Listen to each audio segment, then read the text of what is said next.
Hello. Welcome to Rise and Bust. In today's episode, we will see another rise and bust story.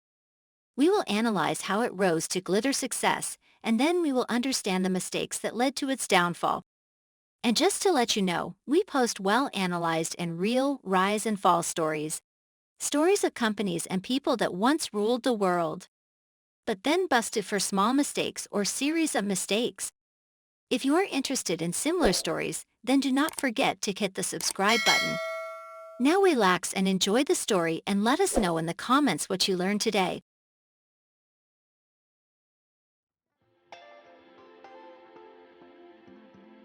A fledgling news website reported a significant technology story in the winter of 2001.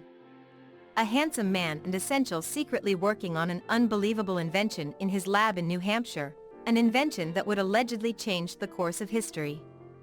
A machine that was supposed to shift transportation infrastructures was greeted with great fanfare and expectations among the masses. We are talking about Segway, a scooter with a promising storyline of revolutionizing day-to-day transportation. Unlike most other companies whose iconic products didn't reach the wider public and had no choice but to go out of business, Segway is still available on the market today, even though its starting vision did not come true. Let's go through the original product's pros and cons, why its initial mission couldn't be completed, and how the company has developed, failed, and changed through the years. Chapter 1. Early stages of the company. Dean Kamen was a brilliant businessman and inventor who had loved building things since high school. His exceptional understanding of first principles and how the world around him worked stood out. One day, he experienced an epiphany while stepping out of the shower. He slipped and windmilled his arms to regain his balance, which got him thinking about how we balance ourselves as people. Even while walking, we lean ourselves with small, controlled falls forward, each disrupted by our next step. We instinctively know how to shift our weight and change our stance. So he started thinking about building a machine that could stand up straight on two wheels or climb, creating the kind of balance a person would have. How many applications and what kind of impact could a machine like that have? So early in the 1990s, work began to transform Kamen's epiphanic moment into a suitable product, which was incredibly complex. After several years of measurements and calculations, his team developed a few prototypes, including a stair-climbing device. They explained it as a beautiful revelation and a natural extension of the body. It would go forward when you lean on it, and the more you lean, the faster it goes. Chapter 2. Segway Human Transporter. In 1995, Kamen sold his product to Johnson & Johnson and turned his attention towards developing the Model I-167 Segway Human Transporter, HT. This hydrogen-powered hovercraft was initially known as IT. Using dynamic stabilization technology, he developed his best-known item, a two-wheeled, electric vehicle that balanced itself. It was the outcome of years of research and development overseen by Kamen to create something that would make a long-lasting contribution to society. The letter I in its name appears as an abbreviation for industrial or industry, and the 167 next to it was a reference to the 67% longer battery life it had, versus their earlier models. It is said that they chose the name Segway because of its similarity to the word segue, meaning a smooth transition. Chapter 3. IT. You might be wondering why didn't people use its real name from the start? Well, they didn't know it yet. Dean was very secretive, and the information about the existence of this new machine was disclosed through a leaked book that was sold to the academic publisher Harvard Business School Press for $250,000. Discussions about it spread widely within a shockingly short time. I mean, this broke the internet. The anticipation was high, people were speculating, and there was news everywhere. It is surprising that even though Harvard didn't know exactly what the invention was, they were paying an unbelievable amount for the book. The only information known about it was the word IT, which was part of the book's title and how people referred to it until its official release. In December 2001, the world finally discovered what this IT was, as its founder Dean Kamen spoke about it on Good Morning America. Chapter 4. The Downfall of IT. With 3 speed settings, 10, 13, and 16 km per hour and a range of 10 to 16 km on a fully charged battery, this miraculous human transporter took around $100 million of marketing and investment to develop.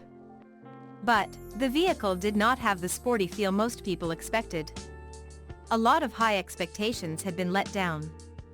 Kamen anticipated the sales of the Segway to be high, preparing his factory to sell about 6,000 Segways a week. The company would be manufacturing just 10 Segways a week for the following year. Only 50,000 units had been sold by March 2009 and 23,500 in the first 5 years, which was close to nothing, considering the amount of money Kamen had previously invested. Why was no one purchasing the Segways, you might be asking? There are plenty of reasons, but the following are the main ones. Reason number 1. The first and most significant cause of its failures was that Segway dedicated its efforts to becoming a multipurpose product. And yet no disruptive product has ever been successful with that marketing. When launching a new, far-reaching product, an unmet need must be identified, and the latest product should be positioned to fulfill that need better than anything else. The product's initial use must be the main priority. Nobody had trouble getting around on foot, bike, motorcycle, or car. Hence Segways weren't necessary. Instead of the first 100 Segways being sold to 20 different uses, it would have been a different story if they only sold those 100 units to 1 or a maximum of 2 applications, for example as a walking assistant for the elderly or physically impaired. That way, the company would have had the opportunity to turn those early adopters into vociferous, devoted customers who would continue to recommend the product, even at a higher cost, by gaining their favor in the target market. Instead, the company tried to push its product to the U.S. Postal Service, which tried equipping its associates who cannot walk with Segways. Also, they tried selling it to police departments in Chicago, Philadelphia, and Washington, fire departments, medical transportation businesses, and others. None of these markets ultimately led to significant sales or profits for Segway. Reason number 2. The dork issue was another problem. Although riding a Segway might have felt incredible, it certainly didn't look cool. Unluckily, it was mainly seen in comedy movies and TV shows during the 2000s. This can be noticed in the hit 2009 movie Paul Blart, Mall Cop, whose protagonist Paul Blart was riding a Segway, perfectly capturing its goodness and awkwardness. This vehicle exaggerated the comedic feel of the scene. This was not at all what Kamen had in plan. Back in 2000, Kamen had a meeting with Steven Spielberg, where he tried to reassure him that putting Segways in the upcoming sci-fi mystery Minority Report would help accurately portray the future.